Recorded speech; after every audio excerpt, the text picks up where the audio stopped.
Assalamualaikum warahmatullahi wabarakatuh. InsyaAllah pada hari ini kumpulan 2 akan membentangkan sebuah reka bentuk penyelidikan iaitu eksperimental. Okay, kumpulan 2 terdiri daripada saya sendiri, Syazana binti Mat Yusof, yang kedua adalah Siti Nur Akilah dan Nur Ashikin. Baiklah, tanpa melengahkan masa lagi, saya akan memberi pengenalan mengenai penyelidikan eksperimental. Okey, penyelidikan eksperimental ini memperkenalkan olahan ke atas kumpulan yang dibahagikan secara rawak dan mencerap rentetan perubahan kesan ataupun hasil pada kumpulan tersebut. Okey, di bawah ini ada pendapat-pendapat lah daripada penyelidik. Menurut Van Dalen, yang mana memberitahu bahawa reka bentuk kajian ini mengumpulkan maklumat sama ada dengan kawalan sepenuhnya atau tidak sepenuhnya ke atas pemboleh ubah. Okey, yang ketiga, menurut Chua Yan Piao, kaedah ini bersifat positivis yang mana ianya direka khas untuk menilai keberkesanan atau kesan bagi sesuatu program. Seterusnya, yang keempat, menurut Michelle, penyelidikan yang mempunyai kesahan sebab ataupun dalaman tinggi yang berkaitan dengan ketepatan penyataan mengenai hubungan sebab dan akibat. Okay, seterusnya, tujuan penyelidikan eksperimental. Okay, yang pertama, tujuannya adalah bagi mengkaji hubungan antara dua pemboleh ubah yang boleh diukur dalam keadaan terkawal dan di bawah pemerhatian. Yang kedua pula, kaedah ini bertujuan mengkaji kesan olahan ke atas pemboleh ubah bersandar dengan pemboleh ubah tidak bersandar. Dan yang ketiga adalah contoh yang dapat kita beri adalah ujian darah makmal untuk menentukan sebab-sebab keadaan kesihatan pesakit. Itu yang jelas yang boleh kita nampak. Dan seterusnya dapat digunakan apabila maklumat yang diperolehi tidak menjelaskan objek kajian atau ketika maklumat yang ada perlu disahkan. Okey, seterusnya. Okey, ini adalah simbol-simbol yang mana digunakan dalam kaedah pendidikan ini untuk eksperimental. Okey, dia ada 4 kesemuanya. Kita tengok yang pertama, O. Okey, simbol O yang mana bermaksud observation ataupun pemerhatian. Okey, penerangan di situ adalah pemerhatian ataupun pengukuran seperti skala tingkah laku, berat, subjek dan sebagainya lah. Okey, seterusnya sebelah kita tengok O1, O2, O3 dan O4. Ini contoh dia adalah untuk pemerhatian ataupun pengukuran yang lebih daripada satu. Okey, kita tengok bawah dia pula R. Okey, simbol R adalah untuk random assignment. Yang mana ini adalah untuk pengajian secara rawak, iaitu subjek dibahagikan secara rawak kepada pelbagai kumpulan kajian. Dan last sekali simbol X, iaitu bermaksud treatment ataupun rawatan, yang mana ianya boleh terjadi dalam kaedah pengajaran, teknik kaunseling, strategi pembacaan dan lain-lain lagi. Saya iaitu Siti Nur Akilah untuk tajuk ciri-ciri penyelidikan eksperimental. Okay, ciri yang pertama ialah manipulasi pemboleh ubah, iaitu menurut daripada Dr. Zainal Abidin dan Dr. Hassan Noor pada tahun 2005. Penyelidik dengan sengaja memanipulasi pemboleh ubah bebas ataupun bersandar secara sistematik. Tujuan dia untuk meningkatkan kesahan dan kebolehpercayaan kajian. Contoh dia, pengaruh bentuk bahan bacaan adalah pemboleh ubah bebas dan tempoh membaca merupakan pemboleh ubah bersandar. Dan juga kalau kita tengok kat sini, responden kajian tidak mempunyai pilihan untuk membaca buku berbentuk imej ataupun bertulisan. Pengkaji menentukan sendiri kumpulan yang diberi bahan bacaan berbentuk imej atau berbentuk tulisan, dan responden tiada pilihan langsung untuk membuat pilihan sewaktu kajian dijalankan. So, ciri yang kedua ialah pengawalan pemboleh ubah, di mana walaupun pemboleh ubah boleh dimanipulasi, tetapi adanya kawalan yang ketat sewaktu mengendalikan penyelidikan. Dan Pemboleh ubah adalah sebagai konstan di mana penyelidik kadang-kala sukar menemukan responden yang memiliki ciri yang sama. Maka pengkaji boleh memilih responden berdasarkan pemboleh ubah konstan yang dipilih.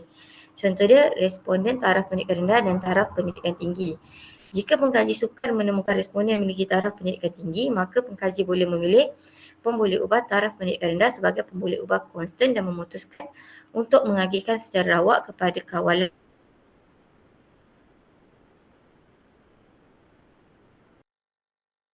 eksperimental dan kumpulan kawalan kepada. So yang ketiga ialah kumpulan kawalan rawatan. Maknanya untuk ciri eksperimental kita dapat dua, iaitu kumpulan kawalan dan kumpulan rawatan. Yang mana kumpulan yang tidak diberi rawatan adalah kumpulan yang menerima pemboleh ubah bebas. Yang keempat adalah pengagihan rawak. Pengagihan rawak ni berlaku kepada dua jenis reka bentuk eksperimen, iaitu yang pertama eksperimental benar, maknanya ciri responden maknanya mempunyai ciri yang sama yang diagih secara rawak seperti jantina dan umur. Dan lagi satu ialah kuasi eksperimental, di mana dua atau lebih kumpulan responden yang tidak diagihkan secara rawak. Contoh kumpulan A responden lelaki dan kumpulan B responden perempuan. Seterusnya ialah kesahihan dalaman, maknanya pengkaji perlu mempersoalkan pemboleh ubah eksperimental kajian sama ada benar-benar menimbulkan perbezaan. Dan faktor yang boleh menjejaskan kesahihan dalaman ialah sejarah, di mana peristiwa yang berlaku secara tiba-tiba sewaktu eksperimen akan mengubah persekitaran eksperimen. Kematangan iaitu perubahan yang wujud terhadap responden sewaktu eksperimen dijalankan. Yang ketiga ialah pengujian, menguji pengetahuan responden terhadap soalan sebelumnya yang dijawab oleh responden untuk melihat keupayaan mengingati responden. Instrumental pula ialah berlaku apabila pra-ujian dan pos-ujian memiliki keputusan yang sama. Keciciran, responden tidak mahu mengikuti kajian setelah pengukuran pertama dibuat. Dan juga pemilihan di mana responden membuat keputusan sendiri untuk menyertai kumpulan responden tertentu. So yang seterusnya ialah kesahihan luaran, di mana pengkaji perlu mempersoalkan sejauh mana pencarian penyelidikan dapat dipersembahkan dan dapatan hasil kajian tersebut digeneralisasikan terhadap keadaan dan subjek yang sama.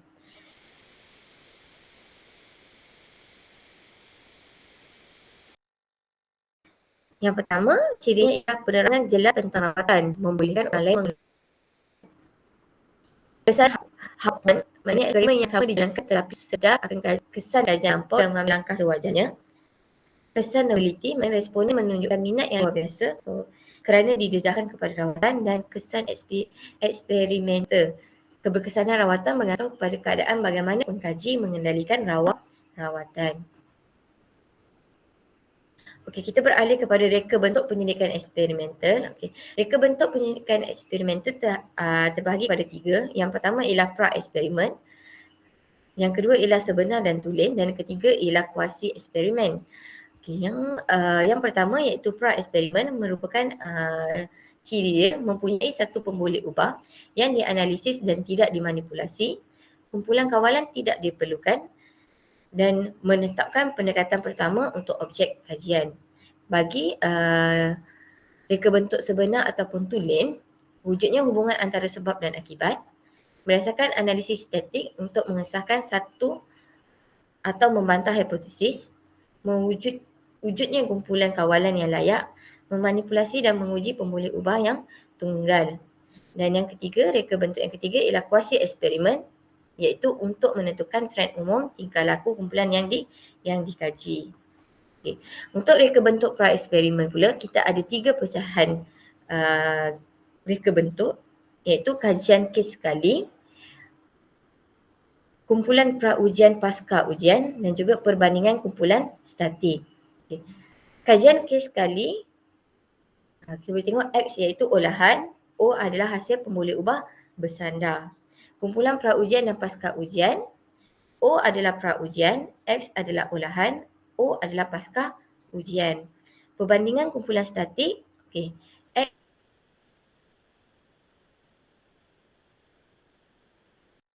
X1 adalah olahan kumpulan eksperimen Dan X2 merupakan kumpulan kawalan di mana kaedah statik digunakan dan O adalah pasca ujiannya.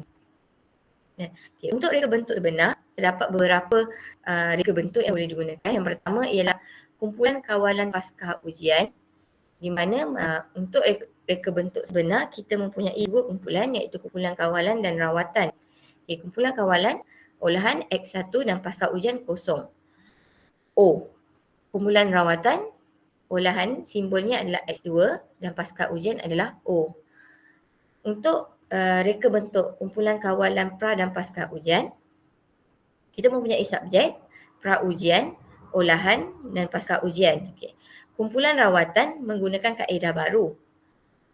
Pra ujiannya adalah O1, olahannya adalah X1 dan pasca ujiannya adalah O2. Kumpulan kawalan menggunakan kaedah lama ataupun sedia ada, ataupun kita kata statik ataupun kaedah tradisional. Pra ujiannya adalah O1, olahan adalah X2 dan pasca ujian simbolnya adalah O2. Soalan 4 kumpulan di mana kita mempunyai kumpulan 4 kumpulan kajian yang dibahagikan secara rawat, iaitu 2 kumpulan rawatan dan 2 kumpulan kawalan, dan kedua-duanya dibahagikan secara rawat. Dan untuk kumpulan rawatan, satu kumpulan rawatan yang pertama pra ujian, kumpulan rawatan yang kedua tiada pra ujian. Sama juga seperti kumpulan kawalan, yang pertama mempunyai pra ujian dan yang kedua tiada pra ujian. Tetapi kesemua kumpulan rawatan dan kawalan ini mempunyai pasca ujian. Dan yang terakhir sekali ialah reka bentuk penukaran gantian bagi reka bentuk sebenar, iaitu kita menggunakan 3 pengukuran untuk 2 fasa yang berlainan bagi dua kumpulan, iaitu kumpulan 1 dan kumpulan 2. Dan rawatan kita berikan secara bergilir kepada kumpulan 1 dan 2 ini seperti yang kita lihat di dalam rajah. Okay. Kumpulan 1, R mewakili kepada rawatan fasa 1 dan fasa 2. Bagi kumpulan 1, kita memberikan rawatan pada fasa 1, tetapi kita tidak berikan rawatan pada fasa 2. Untuk kumpulan 2, kita tidak berikan rawatan pada fasa 1, tetapi kita berikan rawatan pada fasa 2. Okay, ini yang dimaksudkan sebagai penukar gantian, di mana 3 pengukuran di bawah 2 fasa yang berlainan. Dan yang seterusnya ialah reka bentuk faktorial. Lebih daripada 2 pemboleh ubah bebas, di mana lebih daripada 2 pemboleh ubah bebas telah digunakan dan memberi kesan kepada hubungan sebab dan akibat. Contoh formula yang boleh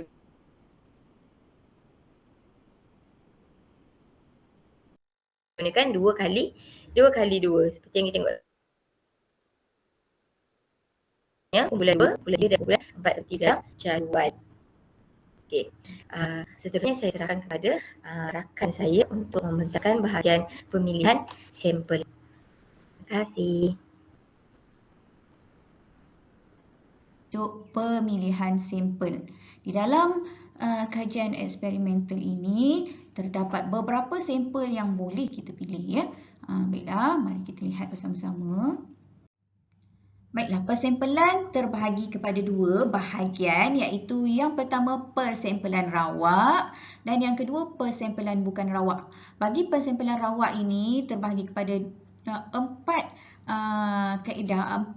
kaedah persampelan, iaitu yang pertama persampelan rawak mudah, yang kedua persampelan rawak sistematik, yang ketiga persampelan rawak berstrata dan yang keempat persampelan rawak berkelompok. Yang pertama ni kita lihat persampelan rawak mudah.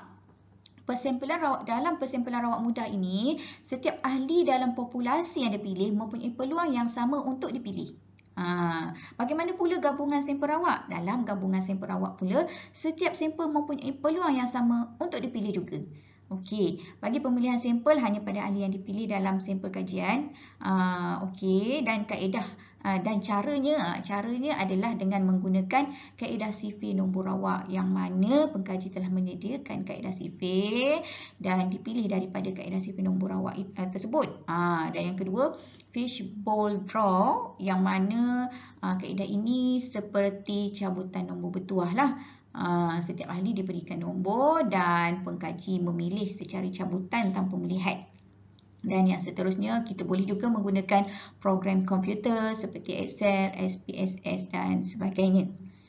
Okey, bagi persempelan rawak sistematik, ahli-ahli dipilih daripada populasi pada jarak selang tertentu. Ada jarak selang yang tertentu yang ditetapkan. Pemilihan ahli pertama dari selang pertama secara rawak, manakala untuk ahli yang seterusnya dipilih mengikut saiz jarak selang. Contoh, pengkaji telah mempunyai senarai lengkap responden dan pemilihan responden itu dibuat secara sistematik dalam senarai kajian seperti memilih responden bernombor genap. Okey. Persempelan rawak yang seterusnya adalah persempelan rawak berstrata ataupun berlapis. Persempelan rawak ini sesuai untuk populasi yang bersifat tidak seragam. Contohnya, populasi ini dibahagikan kepada beberapa strata ataupun lapisan, iaitu lapisan umur, lapisan etnik dan juga lapisan pekerjaan. Dan daripada situ, responden pun dipilih. Okey, dan seterusnya, data dikumpulkan mengikut strata-strata tersebut untuk mendapatkan keputusan kajian. Okey, yang seterusnya persempelan rawak berkelompok. Persempelan rawak berkelompok ni sesuai jika elemen-elemen di dalam populasi berselera ataupun di bawah kumpulan yang besar. Jadinya pengkaji ini telah membahagikan populasi sampel mengikut kelompok dan memilih elemen-elemen dalam setiap kelompok yang telah ditetapkan itu menggunakan persempelan rawak mudah. Kemudian, kelompok dibentuk berdasarkan ciri-ciri kesamaan yang mempunyai korelasi dengan pemboleh ubah kajian. Contohnya, pengkaji ingin mengkaji tentang metodologi pembelajaran dalam sebuah negeri. Jadi, pengkaji telah membahagikan negeri tersebut kepada 20 daerah, dan daripada 20 daerah tersebut pengkaji memilih lagi 4 buah daerah, dan daripada 4 buah daerah itu pengkaji pilih lagi daripada kumpulan 4 buah daerah itu pengkaji pilih beberapa sekolah yang ingin dikaji. Begitulah caranya, secara berkelompok, berkumpulan, dan dikumpulkan secara berkelompok. Yang seterusnya adalah persempelan bukan rawak. Dalam persempelan bukan rawak ini terbahagi kepada 3 bahagian, iaitu persempelan bertujuan, persempelan berbola salji dan persempelan kuota. Okey, dalam persempelan bertujuan ini, pengkaji memberi tumpuan kepada ciri-ciri tertentu yang bersesuaian dengan fokus kajian sahaja. Pengkaji telah ada fokus kajian, jadi sampel yang dicari adalah yang berkaitan sahaja dengan fokus kajian. Yang kedua adalah berbola salji. Berbola salji ini adalah berbola salji adalah persempelan yang sesuai apabila senarai nama subjek tidak diperolehi. Kerana apa? Kerana maklumat subjek sukar untuk kita perolehi. Contohnya, kita ingin mengkaji tentang pendatang tanpa izin. Kita tak kenal pun pendatang tanpa izin. Dan kita kenal beberapa orang, jadi kita memilih sampel yang mempunyai ciri-ciri yang ditetapkan, dan daripada sampel tersebut akan memperkenalkan lagi kepada sampel lain. Dia akan perkenalkan kepada kawan dia. Contoh yang lain, kita nak mengkaji berkaitan dengan guru yang terlibat dengan NGO. Kita tak tahu maklumat siapakah guru yang terlibat dengan NGO. Jadi, kita pilih beberapa orang guru yang berkaitan dan guru tersebut akan memperkenalkan lagi dengan guru-guru yang lain sehinggalah cukup jumlah persempelan yang kita inginkan. Baiklah, yang seterusnya adalah persempelan kuota. Persempelan kuartal ini adalah kita menetapkan kuota. Kita tetapkan kuota berapakah jumlah persempelan yang akan kita kaji. Dijalankan atas kumpulan yang tertentu, pemilihan dilakukan berdasarkan kuota yang ditetapkan oleh pengkaji. Contohnya, pengkaji ingin mengkaji kuota berkadar 100 orang mengikut jantina. Pengkaji nak kaji 100 orang je mengikut jantina lelaki dan perempuan. Pertama sekali, pengkaji perlulah mengenal pasti berapakah peratus populasi lelaki dan perempuan yang berada di kawasan tersebut. Daripada situ, pengkaji pun menetapkan kuota. Sekiranya lelaki 60% dan perempuan 40%, pengkaji menetapkan kuota 60 orang lelaki dan 40 orang perempuan sahaja kuota yang akan dikaji. Okey, itu sahaja. Baiklah, itu sahaja di bawah tajuk persempelan. Kita akan tengok apakah kelebihan dan kekurangan kaedah eksperimental ini. Okey, kita tengok pada kelebihan dahulu. Yang pertama adalah seseorang penyelidik ataupun saintis itu dia mempunyai kawalan sepenuhnya terhadap aspek-aspek yang dikaji itu, seperti ciri-ciri subjek, keadaan, reka bentuk makmal, pengagihan rawat kumpulan kawalan, kumpulan rawatan serta cara rawatan diberikan kepada kedua-dua kumpulan tersebut. Okey, ini menurut McBurney, dalam eksperimen yang sebenar, penyelidik itu mempunyai kawalan yang sepenuhnya tentang siapa, apa, bila, di mana dan bagaimana sesuatu eksperimen itu dijalankan. Okey, dan dapat menunjukkan sebab dan akibat, dan last sekali adalah eksperimental ni, kaedah ini menggunakan kos yang dikatakan agak minimum. Okey, seterusnya kita tengok pada kekurangan. Apakah kekurangan kaedah eksperimental? Okey, yang pertama adalah permintaan kepada penyelidikan gunaan adalah lebih tinggi berbanding daripada penyelidikan asas.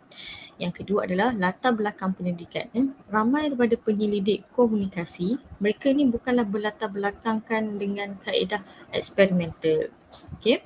Dan seterusnya, persepsi masyarakat yang mana dilihat sukar untuk dijalankan kerana mempunyai prosedur penyelidikan yang dikatakan ketat.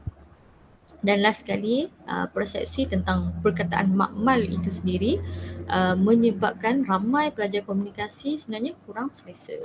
Contoh-contoh kajian eksperimental di bawah tajuk ini, saya akan membentangkan beberapa kajian yang menggunakan reka bentuk kajian eksperimental ini.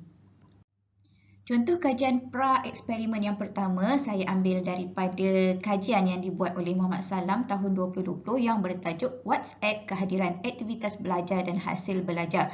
Daripada kajian ini, pengkaji telah menggunakan kajian pra-eksperimen dengan menggunakan teknik one shot case study. Okey, kajian ini merupakan pra-eksperimen dengan menggunakan satu kelas sahaja tanpa adanya kelas kawalan dengan teknik one shot case study. Dalam kajian ini, seramai 63 orang yang memprogramkan kuliah analisis real daripada 63 orang murid itu telah dibahagikan kepada 6 kelompok yang terdiri daripada 10 hingga 11 orang secara rawak. Dan daripada hasil kajian ini disimpulkan bahawa pembelajaran menggunakan WhatsApp mempengaruhi kehadiran mahasiswa dalam pembelajaran online. Seterusnya kita lihat pula contoh kajian pra-eksperimen. Di sini saya ambil contoh daripada artikel yang bertajuk Kesan Pembelajaran Berasaskan Inquiry dengan Integrasi Video Terhadap Pencapaian Pelajar dalam Pembelajaran Matematik. Dalam kajian ini telah menggunakan kajian pra-eksperimen menggunakan teknik one group pre-test post-test. Daripada satu grup itu dijalankan pra-ujian dan dijalankan juga ujian post ataupun ujian lanjutan. Okey, seramai 22 orang pelajar telah terlibat dalam kajian pra-eksperimen ini. Instrumen pun dibangunkan untuk mengukur kefahaman pelajar setelah menjalankan intervensi yang telah dibangunkan, dan analisis deskriptif ujian pencapaian matematik menunjukkan terdapat perbezaan signifikan di antara ujian pra dan ujian post yang telah diberikan, iaitu mengalami peningkatan sebanyak 15.19%. Contoh kajian pra-eksperimen yang ketiga, masih lagi di bawah tajuk pra-eksperimen yang menggunakan teknik intake group comparison. Di sini saya mengambil tajuk pengaruh metod demonstrasi pengaruh metod demonstrasi terhadap hasil belajar siswa dalam pelajaran pendidikan kewarganegaraan. Contohnya, kajian ini telah telah memilih 2 kelas yang mendapat pelajaran pendidikan kewarganegaraan. Satu kelas diberikan pembelajaran dengan teknik demonstrasi dan satu kelas lagi diberikan pembelajaran secara ceramah. Dalam tempoh waktu yang tertentu, kemampuan siswa pun diukur. Jika kemampuan siswa yang diajar itu menggunakan metod demonstrasi lebih tinggi dibandingkan dengan kemampuan siswa yang diajar dengan metod ceramah, maka kesimpulannya adalah metod demonstrasi berpengaruh positif terhadap hasil belajar siswa dalam pelajaran pendidikan kewarganegaraan. Baiklah, seterusnya contoh kajian eksperimen sebenar. Ini kajian eksperimen yang kedua lah. Tadi kajian eksperimen pra-eksperimen dan yang kedua adalah kajian eksperimen sebenar. Dan saya mengambil contoh daripada artikel yang bertajuk Kajian terhadap penghayatan akidah terhadap saudara baru. Daripada sini, pengkaji telah melibatkan 49 orang saudara baru yang mana subjek ini terdiri daripada pelajar yang beraras tinggi dan beraras rendah. Dipilih secara rawak daripada Institut Dakwah Islamiah IDIP. Okey, seramai 25 subjek dijadikan kumpulan rawatan, manakala 24 subjek lagi dijadikan kumpulan kawalan.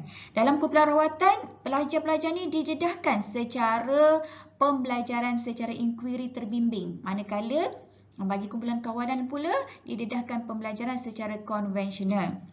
Okey, perbandingan pun dilakukan antara kedua-dua kumpulan ini untuk melihat tahap penghayatan akidah. Data ni dianalisis menggunakan SPSS, statistik inferensi menggunakan ujian T, diguna pakai untuk membandingkan tahap penghayatan antara kedua-dua kumpulan dan seterusnya. Tahap penghayatan, keputusannya adalah tahap penghayatan antara kedua-dua kumpulan adalah sederhana. Tidak terdapat perbezaan pun tahap penghayatan akidah antara kedua-dua kumpulan ini dan ianya berada di tahap sederhana walaupun pelajar tersebut berada di aras rendah ataupun berada di aras tinggi. Kajian yang seterusnya adalah kajian kuasi eksperimen. Saya mengambil contoh daripada artikel yang bertajuk Penggunaan Video YouTube bagi meningkatkan minat dan pencapaian murid dalam pembelajaran geografi fizikal di sekolah menengah. Okey, bagi kajian kuasi eksperimen ni dia berbeza dengan eksperimen kajian eksperimen sebenar kerana ianya tidak boleh dipilih secara rawak. Jadi daripada kajian ini, pengkaji telah mengambil dua kumpulan yang sedia ada dengan menggunakan pendekatan kuantitatif dalam proses pengumpulan data dan penganalisisan data kajian. Populasi kajian adalah seramai 160 orang murid tingkatan 3 yang dibahagikan kepada kumpulan kawalan dan kumpulan rawatan. Jadi daripada sini, instrumen yang digunakan ialah soal sidik dan set ujian pencapaian bagi mengukur tahap pencapaian dan minat murid, dan dapatan kajian menunjukkan terdapat peningkatan pencapaian markah yang ketara bagi kumpulan rawatan kerana murid sangat berminat terhadap penggunaan video YouTube dalam geografi fizikal. Akhir kata, sekian sahaja pembentangan daripada kumpulan kami. Sebelum mengundur diri, terimalah pantun daripada saya. Pergi memancing ke Sungai Sula, nila dipancing di hari senja. Salam undur diri dari saya untuk teman-teman semua. Sekian, wabillahi taufiq wal hidayah. Wassalamualaikum warahmatullahi wabarakatuh. Terima kasih.